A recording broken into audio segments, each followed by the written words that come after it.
wabarakatuh. Kami dari kelompok 8 ingin mempresentasikan hasil video kami. Sebelumnya, kami beranggotakan 4 orang. Saya sendiri sebagai moderator, Anissa Nurzuhra, dan ada teman saya, Raisa, Marlina, dan Dinda Anggraini. Baik, di sini kami akan menjelaskan mengenai judul kami yang berjudul Teknik Analisis Data Kualitatif Non-Parametric. Yang pertama akan dijelaskan oleh saya sendiri. Baik, sebelum kita mempelajari lebih dalam, alangkah baiknya kita mengetahui apa itu statistika non-parametrik. Statistika non-parametrik itu merupakan bagian dari statistika inferensial yang tidak memperhatikan nilai dari satu atau lebih parameter populasi. Umumnya itu statistika non-parametrik itu tidak tergantung pada model peluang yang spesifik dari populasi. Statistika non-parametrik itu menyediakan metode statistika untuk menganalisis data dan distribusinya. Tidak dapat diasumsikan normal. Dalam statistika non-parametrik itu, data yang dibutuhkan lebih banyak yang berskala ukuran nominal daripada ordinal. Dalam statistika non-parametrik ini tidak menuntut terpenuhinya banyak asumsi, misalnya data yang akan dianalisis tidak harus berdistribusi normal. Oleh karena itu, statistika non-parametrik ini sering disebut distribution free atau bebas distribusi. Jadi, statistik parametrik ini mempunyai kekuatan yang lebih daripada statistika non-parametrik. Bila diasumsikan, yang melandasi dapat terpenuhinya statistika non-parametrik ini kebanyakan digunakan untuk menganalisis data nominal atau ordinal. Selanjutnya, statistika non-parametrik sebagai alat analisis. Dalam analisis data, penelitian sosial saat ini sering digunakan statistika non-parametrik ini. Statistika ini termasuk dalam kategori statistika inferensial yang dipakai untuk menafsirkan parameter atau populasi berdasarkan statistik atau sampel. Jadi melalui pengujian statistika itu lebih dikenal dengan uji signifikan. Ada beberapa hal yang perlu diperhatikan sebelum menggunakan statistika non-parametrik. Yang pertama, penggunaan statistika non-parametrik ini hanyalah untuk data penelitian yang berasal dari sampel. Sebab itu, maka data penelitian berasal dari populasi atau sensus itu hasil pengukurannya berupa parameter. Dengan demikian, tidak perlu ditafsirkan lagi tetapi bisa langsung diinterpretasikan. Kedua, statistika non-parametrik ini mensyaratkan pengambilan data dengan cara random karena di dalamnya itu mengandung kaidah-kaidah probabilitas. Yang ketiga atau yang terakhir, perhatikan hipotesis penelitiannya karena hipotesis tersebut mengidentifikasikan apakah pengujian dari uji signifikan tadi harus dilakukan satu sisi atau dua sisi. Jadi di sini tuh kita harus memperhatikan dengan cermat apakah penelitian kita itu terdiri atas kasus satu sampel atau dua sampel ataupun lebih dari dua sampel. Nah, jika penelitian merupakan kasus dua sampel atau lebih, perhatikan dengan lebih teliti lagi gitu. Apakah merupakan sampel yang berpasangan ataupun tidak berpasangan. Untuk kelebihan dan kelemahannya di sini tuh, kalau kelebihan statistika non parametrik itu terdapat 6 kelemahan. Kalau kelebihan itu terdapat 6 kelebihan. Yang pertama itu, statistika non-parametrik adalah kemungkinan yang eksak atau kecuali untuk kasus sampel yang besar. Itu yang dimana terdapat pendekatan-pendekatan yang sangat baik. Tak peduli bagaimana distribusi populasi yang merupakan induk sampel-sampel yang ditarik. Nah, untuk yang kedua itu, jika sampelnya sekecil N sama dengan 6, hanya tes statistika non-parametrik yang dapat digunakan, kecuali sifat distribusi populasinya diketahui secara pasti. Nah, untuk yang ketiga ini, datanya tidak harus sama, merupakan data kuantitatif, tetapi dapat berupa respon yang tidak kualitatif atau klasifikasi semata, gitu. Terus tes statistika non-parametrik dapat untuk mengolah data yang pada dasarnya itu merupakan ranking dan juga untuk data yang skor keangkaannya itu secara sepintas kelihatan memiliki kekuatan ranking. Misalnya itu dalam mempelajari suatu variabel seperti kecemasan gitu.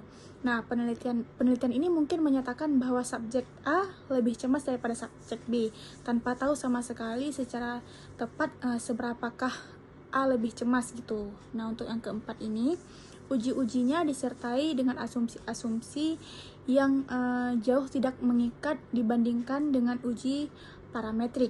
Nah, untuk yang nomor 5, terdapat tes-tes statistika dan parametrik untuk mengolah sampel-sampel yang terdiri dari observasi-observasi dari beberapa populasi yang berlainan.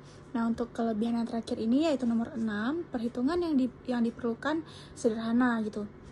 Mudah dipelajari, dapat dikerjakan dengan cepat dan mudah diterapkan karena analisisnya itu menggunakan cacahan, peringkat atau rank, bahkan tanda dari selisih pengamatan ini yang berpasangan gitu. Nah, untuk yang kelemahan statistika non parametrik ini tuh terdapat 4. Itu yang pertama itu ada uji-uji parametrik tidak memanfaatkan semua informasi yang tergantung dalam sampel gitu. Kalau yang kedua itu uji non parametrik tidak dapat digunakan untuk menguji gitu.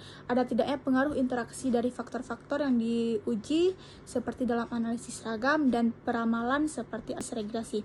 Kalau untuk yang ketiga ini, jika data telah memenuhi semua anggapan model statistika parametrik dan jika pengukurannya mempunyai kekuatan seperti yang dipersyaratkan itu, maka penggunaan tes statistika dan parametrik kurang efisien untuk dilakukan karena penghamburan data.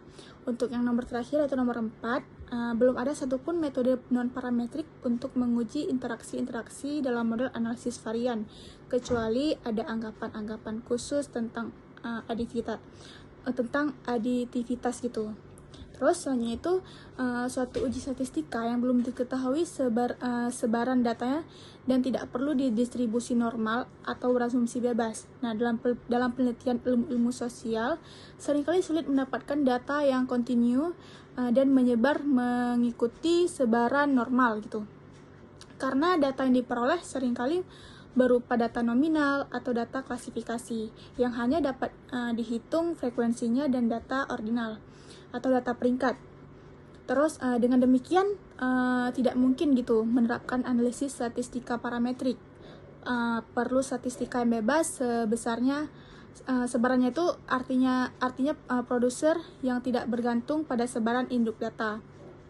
Bila tidak menspesifikasikan sifat sebaran induknya, maka frekuensinya dan data ordinal atau data peringkat. Terus dengan demikian tidak berhubungan dengan parameter gitu. Oleh karena itu, sebagai pengganti statistika parametrik, digunakanlah statistika non parametrik itu. Statistika non parametrik dapat digunakan pada kasus dengan kata berjumlah kecil atau kurang dari 30 kasus.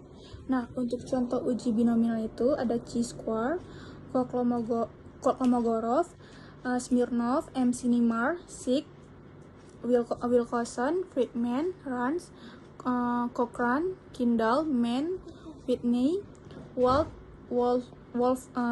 Dowitz, Moses, Korskal, Wallis, dan lain-lain. Kemudian, beberapa pengujian non-parametrik ini akan dikelompokkan berdasarkan sampel penelitian yang tersedia dalam SPPS yang kemudian banyak digunakan dalam penelitian sosial. Nah, yang pertama ada kasus satu sampel. Misalnya ini kita ingin melakukan penelitian untuk meneliti apakah betul di sekolah favorit itu telah secara adil memberikan kesempatan kepada pria dan wanita atau kepada seluruh masyarakat dari berbagai tingkat ekonomi.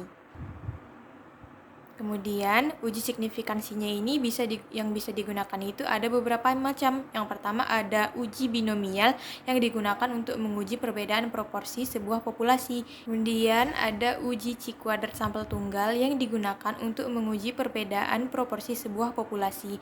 Yang ketiga ada uji Kolmogorov-Smirnov sampel tunggal yang digunakan untuk menguji perbedaan proporsi sebuah populasi. Nah, yang kedua ada kasus dua sampel berpasangan. Misalnya ini kita ingin melakukan penelitian prestasi atau perilaku siswa sebelum dan sesudah dilakukannya perubahan kurikulum.